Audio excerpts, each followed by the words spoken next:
Diário possível, mas inventado.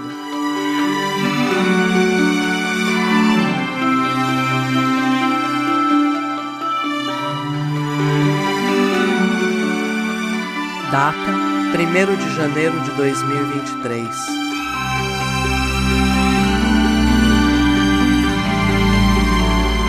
Local: Esplanada.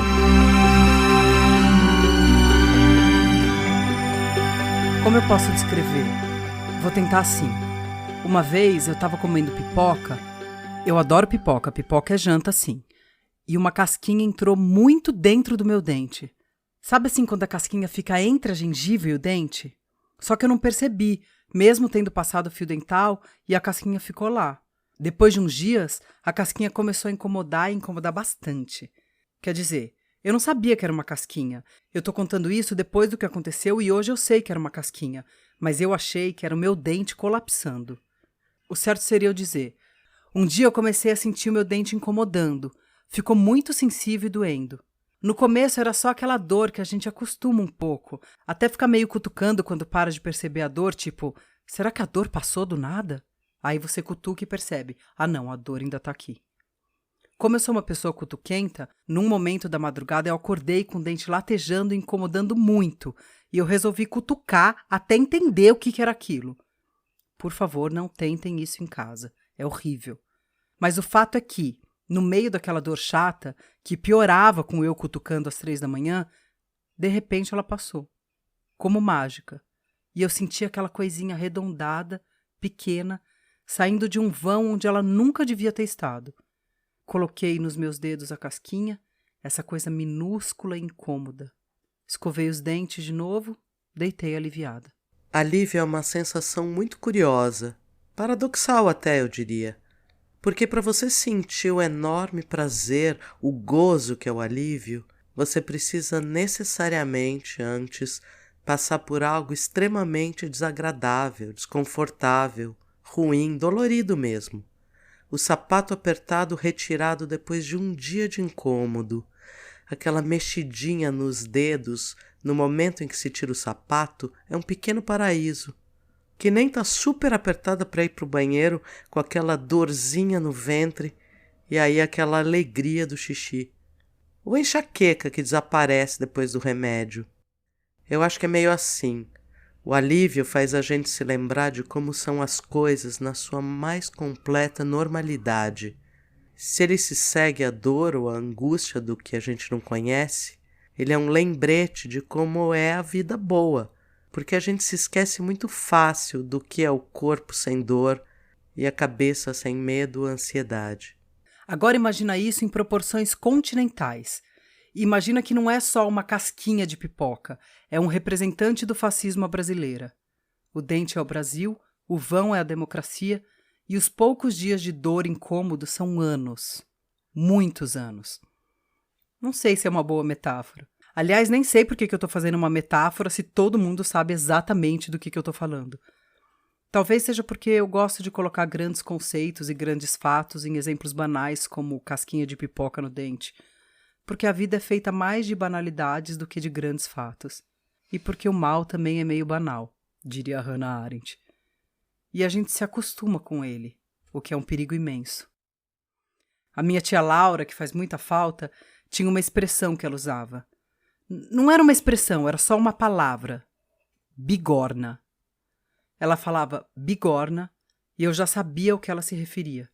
Essa bigorna imensa que a gente carrega muitas vezes nas costas e por tanto tempo que nem lembra mais que tá mais difícil porque a gente tá carregando uma bigorna. Eu vi muita gente deprimindo muito e sucumbindo nesses anos e eu só queria dizer para elas, bigorna. Mas daí eu tinha que explicar muito, porque essa bigorna também às vezes é pessoal, mas também qualquer um que se importa com os outros carregou uma bigorna imensa por esses anos. E chegou um momento, que era o momento de largar essa bigorna, e nesse momento ela ficou mais pesada, insuportável, e parecia que não ia sair. A bigorna. Eu coloco um momento da minha vida como exemplo disso. Tá na minha lista não muito grande de momentos de extrema felicidade.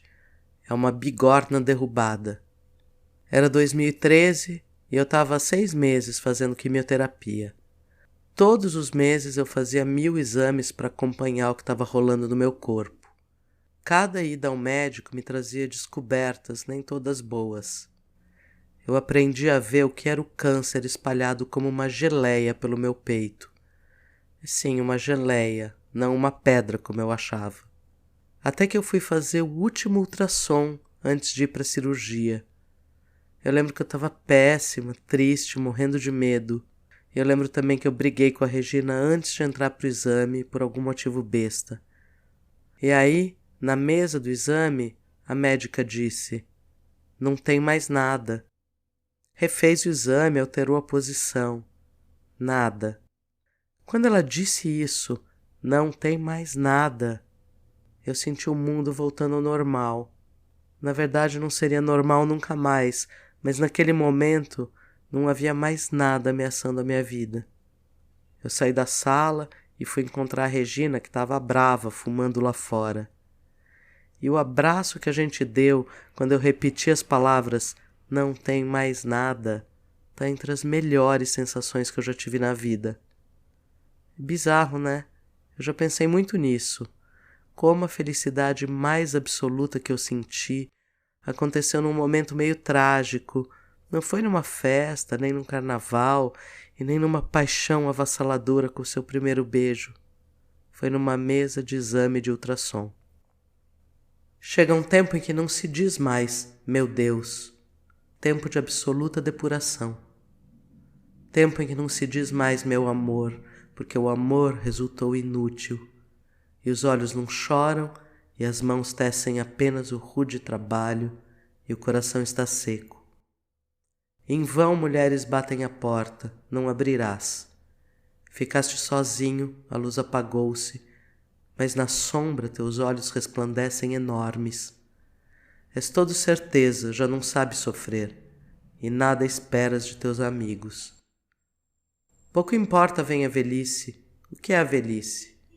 Teus ombros suportam o mundo e ele não pesa mais que a mão de uma criança.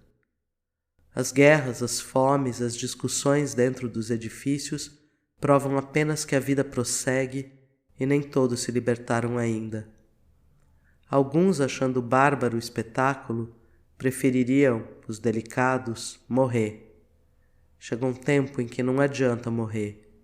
Chegou um tempo em que a vida é uma ordem. A vida apenas, sem mistificação. Aí chegou esse momento que a bigorna ficou tão pesada que até as coisas que a gente fazia para aliviar a bigorninha pararam de fazer efeito e sentido. É o caso desse diário, por exemplo. Não dava para escrever nada bonito porque toda a nossa energia estava voltada para empurrar a bigorna, morrendo de medo que ela não saísse dos nossos ombros e que ficasse lá, ainda mais pesada, mais feia, mais bigornuda. Eu perdi a conta de quantas vezes eu acordei desesperado e respirei fundo para entrar numa live e dizer: "Calma, nós vamos vencer, essa bigorna vai sair."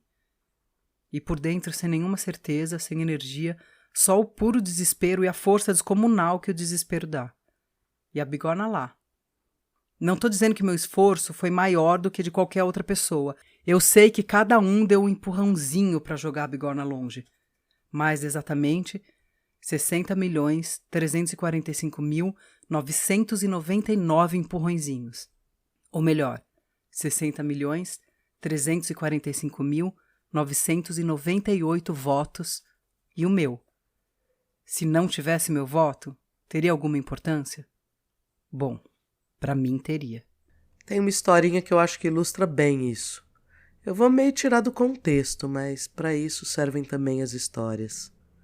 Então tinha um rei chamado Dionísio, em Siracusa, uma cidade riquíssima da Sicília. Vivia no luxo, era rico, né? Todo mundo invejava muito a vida que ele levava.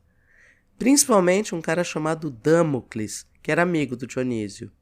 Ele vivia falando: "Que sorte a sua, você tem tudo que se pode desejar, você só pode ser o homem mais feliz do mundo." Aí o Dionísio foi ficando meio de saco cheio daquela história e propôs: "Tá bom, troca de lugar comigo por um dia então." Aí o Damocles ficou super feliz e no dia seguinte estava lá, coberto de ouro, num banquete farto, todo vaidoso.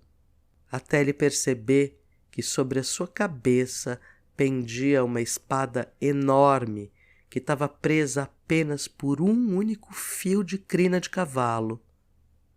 E daí nada mais fez sentido. O ouro, o banquete, a bajulação toda. Essa anedota aí, na verdade, é usada para falar daquela filosofia do Homem-Aranha, sabe? Com grande poder vem grandes responsabilidades. Mas para mim, tem a ver com o que é esse mundo do alívio. No dia 30 de outubro de 2022, exatamente às 19h57, a bigorna caiu no chão. Não sem antes tremer e se debater. Mas caiu em silêncio. Ela caiu e se espatifou, deixando um monte de caco de bigorna espalhado por rodovias em frente aos quartéis e em vídeos e atitudes vergonhosos. Depois essa bigorna ainda caiu em cima das sedes dos 3 poderes e parece que ela está sendo devolvida para os seus respectivos donos. Bigorninhas no formato de tornozeleira eletrônica, gostoso demais. Que os cacos da bigorna atrapalhem quem resolveu que essa bigorna era um modo de existência legítimo. Eles que a carreguem. Mas sobraram os buracos onde essa bigorna repousou. Sabe, no caso da casquinha de pipoca, aquela dor que fica menos doída que o cutuco da casquinha, mas a dor de um buraco meio vazio e inflamado. Esse é o caco da bigorna. Mas é isso. Os cacos incomodam, mas eles não são a bigorna. Uma bigorna quebrada não tem mais serventia, não pode cumprir a sua função de bigornar e massacrar os nossos tão combalidos ombros. Os cacos atrapalham. No entanto, não pesam. Mas tem isso. A bigorna deformou nosso corpo, de tanto carregar. A bigorna saiu e deixou um buraco, sua marca, um vácuo, um furo, um rombo. Eu não sei, e acho que ninguém sabe, nem o tamanho do rombo. E olha que eu nem tô falando de economia. Eu tô falando de coisas mais básicas até. Nosso respeito, nosso amor, nossa saúde, incluindo a mental. Como se remenda uma depressão, um desalento. Como a gente volta a acreditar. Volta a ter aquela alegria despreocupada. Aquele riso besta de quem acreditava no mundo. Eu não sei, nem me sinto muito capaz. Ou pelo menos capaz de fazer isso sozinha. Eu não posso, nenhum ser humano pode. Eu me sinto feliz, me sinto aliviada, me sinto com forças para reconstruir, mas eu nem sei o quê. Acho que ninguém sabe. Acho que a única coisa que a gente sabe é que a gente vai descobrir junto esse caminho. E esse caminho e essa certeza de que a gente está junto é muito maior que a bigorna. É muito pouco, mas para mim é muita coisa. A bigorna para mim é meio assim, essa espada pendendo sobre a nossa cabeça e que qualquer ventinho pode derrubar. Nada ao redor importa, a gente fica o tempo todo pensando naquilo, no risco, na dor. A casquinha de pipoca no dente impede a gente de pensar no resto. O sapato apertado impede a gente de aproveitar a festa. A doença impede a gente de viver. Um genocida no poder faz a gente não ter nenhuma perspectiva de alegria. Mas uma hora a bigorna cai. A espada sai de cima na nossa cabeça.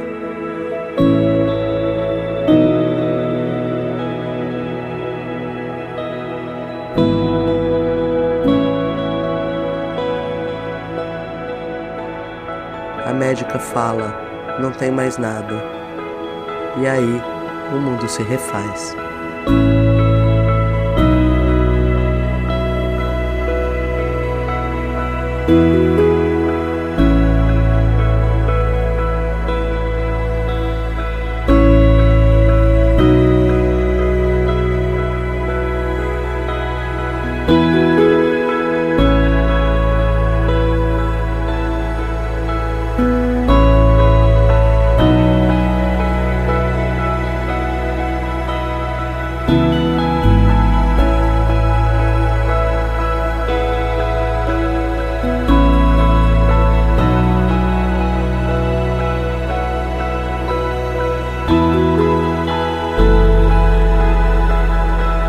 Diário possível, mas inventado é exatamente o que o nome diz. Um diário que seria possível, mas é inventado.